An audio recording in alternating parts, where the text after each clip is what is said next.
안녕하세요. 팩트 카메라입니다. 여러분의 구독과 좋아요는 저에게 큰 힘이 됩니다.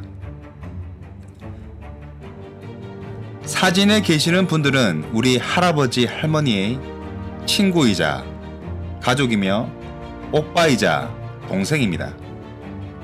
상상할 수 없는 고통과 치욕, 인간이지만 인간으로서 대우를 받지 못한 그들입니다.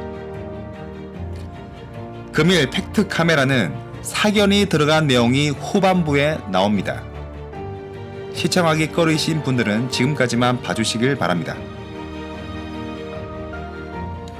2018년 10월 일본 전범기업이 강제동원 피해자들에게 손해를 배상해야 한다는 대법원의 첫 판결이 나왔습니다.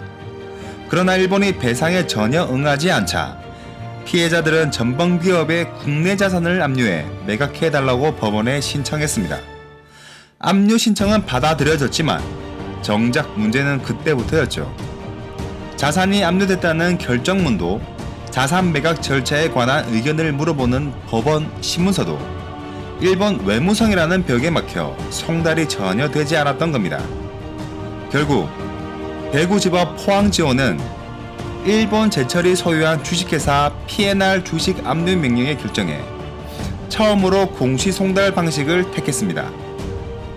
공시송달이란 소송상의 송달을 받아야 할 사람의 주소가 불분명하거나 또는 통상의 방법으로는 송달할 수 없는 경우에 일정한 기간 동안 법원의 게시판에 그것을 게시하는 일을 말하며 송달한 것과 같은 효력을 발생시키며 이를 공시송달의 효력이라고 합니다.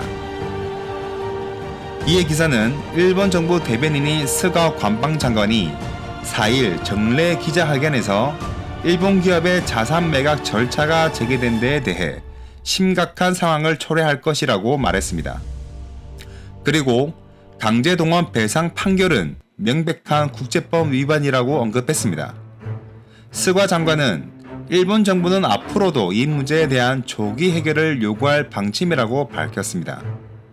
앞으로 어떤 조치를 취할 것인지 묻는 질문에는 일본 기업의 정당한 경제활동을 보호한다는 관점에서 여러 가지 선택지를 검토할 것이라고 말했습니다. 최근 아베가 벚꽃 스캔들, 코로나 대응 미흡, 최측근 검사장 불법 도박 혐의 등으로 지지율이 27%로 급락하였습니다. 지지하지 않는다는 64%나 됩니다. 역사적으로 봤을 때 일본은 20% 초반일 때 정권 교체가 있었습니다. 발등에 불이 떨어진 아베입니다. 한국 때리기로 지지율을 키워온 아베가 이번에도 지지율 상승을 위해 이런 꿀같은 기회를 버리지 않겠죠. 강제징용 문제를 빌미로 삼아 또다시 한국에게 싸움을 걸어올 듯 합니다.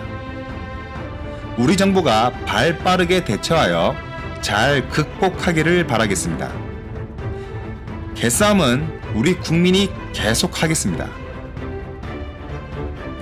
바로 옆 3나라에 대해 저의 소견을 잠시 말씀드리겠습니다. 저는 18년 전 해외 유학 당시 일본인 친구를 알게 됐습니다. 성격도 쾌활하며 남을 배려하는 친구여서 그 친구와 단기간에 매우 친해졌고 아직도 종종 안부를 묻곤 합니다. 하루는 술을 과하게 마시고 우연히 그 친구와 진지하게 한반도 일제 침략에 대해 얘기하게 되었고 그 당시 있었던 역사를 말로는 표현 못하는 얘기까지 전부 털어놓았습니다. 그러자 그 친구는 무릎을 꿇고 저에게 용서를 구했죠. 그 친구는 아무것도 하지 않았지만 대신 그의 선조의 만행에 대해 용서를 구했습니다.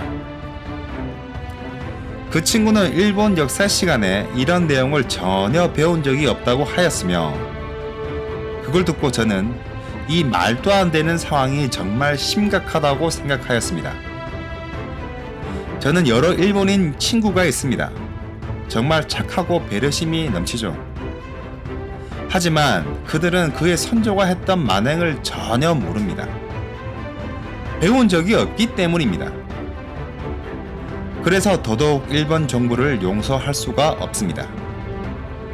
온갖 비열한 일을 저지르며 역사를 왜곡하는 일본 정부는 독일처럼 무릎을 꿇고 용서를 빌어야 합니다. 그것이 가장 우선순위가 되어야 할 것입니다. 우리는 명심해야 할 게 있습니다. 내가 겪은 일이 아니니 나랑 상관없다.